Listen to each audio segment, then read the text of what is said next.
What's up, guys? I'm Josh and I lifts things.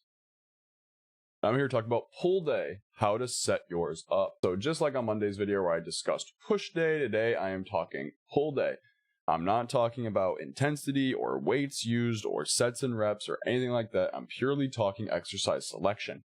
And a caveat that I want to kind of add as an addendum to Monday's video is don't take this as gospel for the order in which you do the exercises either. For instance, if you're okay with your back and you would much rather target your biceps more, put biceps in front of back work. I personally would never do that, but it's really up to you. Vice versa, if you are really trying to focus on your shoulders on your push day, feel free to put your shoulder movements before your chest movements. Whatever you want to be focusing on is what you should hit first in the day. But as far as a pull day goes, we are worried about a couple different muscle groups: the back, the biceps, and then occasionally for some people, the forearms. But just saying, the back is far too oversimplistic. You have your lats, you have your spinal erectors, you have all the little tiny muscles of the rotator cuff, you have your traps, both the upper portion and the middle and lower portion, you have your rhomboids beneath them, your teres major and minor, all the tiny musculature that make up your low back. There's a lot of stuff to cover, and this is one of the reasons that push-pull legs routines can actually shine. If you're doing a PPL rest PPL or a PPL rest, either way, you're getting 2 of each session in a week.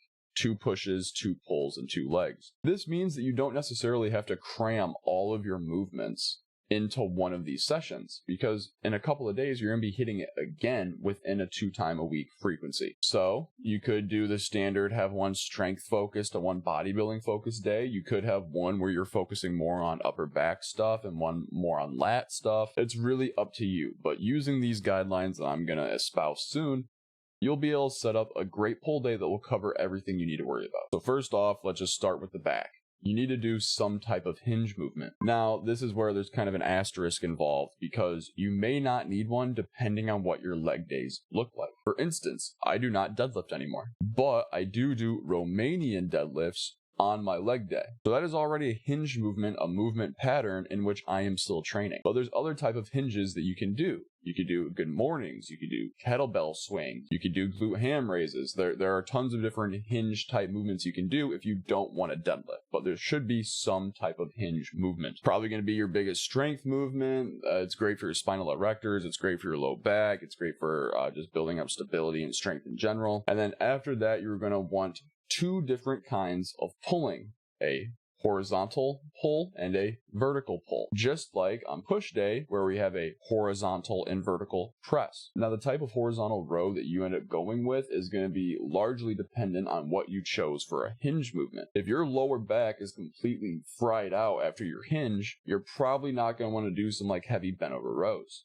Maybe much better for you to do, say, some one-arm dumbbell croc rows or maybe some chest supported rows. At the end of the day, you should be pulling something to your chest. And then you're going to want some type of vertical row, whether that's a one-arm like low pulley row or regular pull-ups or whatever pull-down variety you like. You want to be pulling something to your chest, and then you want to be pulling something down. So far, we have a hinge, we have a horizontal row, and we have a vertical row.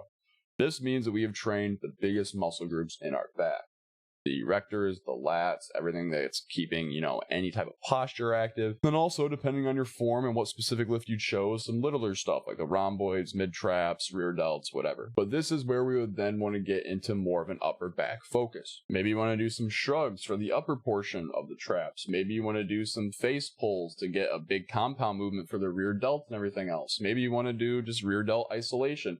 Pick some movements that will focus primarily on your upper back. There is a lot of tiny fucking muscles that you could spend an entire life worth researching. It's not worth it.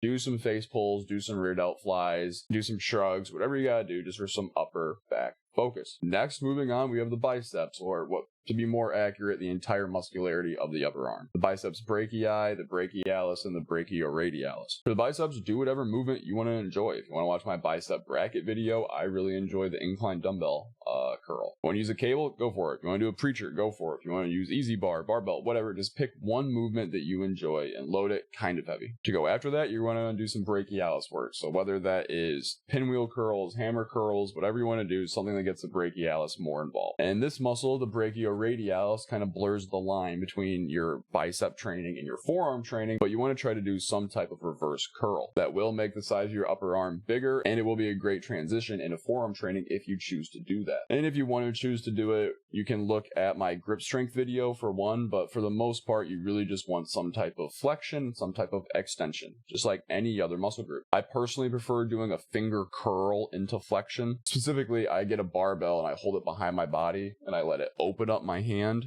and then I finger curl it shut, and then I twist my wrist back towards my arm. The finger curl plus flexion feels really good. You get a crazy pump on it. And then I like to do extensions, but I like to do it one arm at a time with a dumbbell. If you really want to throw some plate pinches in there, you can, but a lot of people are probably already hammering their grip enough throughout the pull day, which is one more thing I'd like to touch on because this is kind of special to pull day, at least compared to push.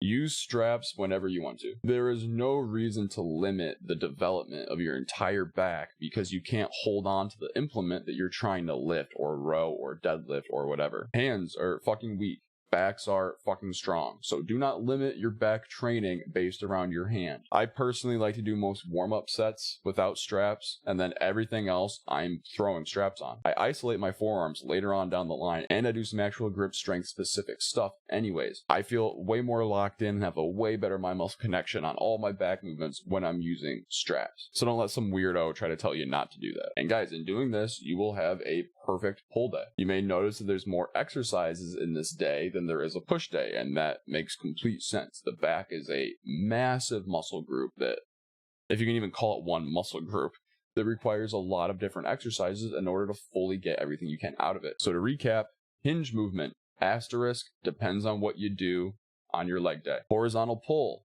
asterisk, depends which one you want to do based on your hinge movement because of your lower back. Vertical pull, upper back focuses. That could be like 3 exercises in and of itself. Pick the ones you enjoy. Maybe face pulls, maybe rear delt flies, maybe shrugs. That covers your back. Now for your upper arm training, you have curl variant you like. You have brachialis bias curl variant that you like. You have brachioradialis curl variant that you like, which bleeds into your forearm training, which is just going to be a flexion and extension.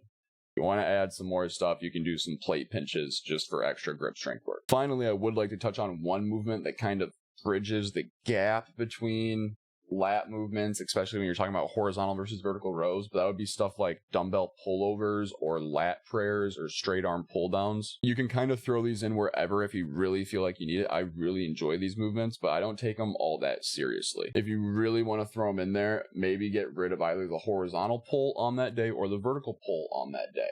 This is, again, the great reason why you can have a pull 1 and a pull 2. You don't have to cram every single exercise you want to do into one singular day. If you want to have pull 1 be more lat focused, you could do the horizontal row and the vertical row and then lat prayers and then whatever bicep stuff you want to do.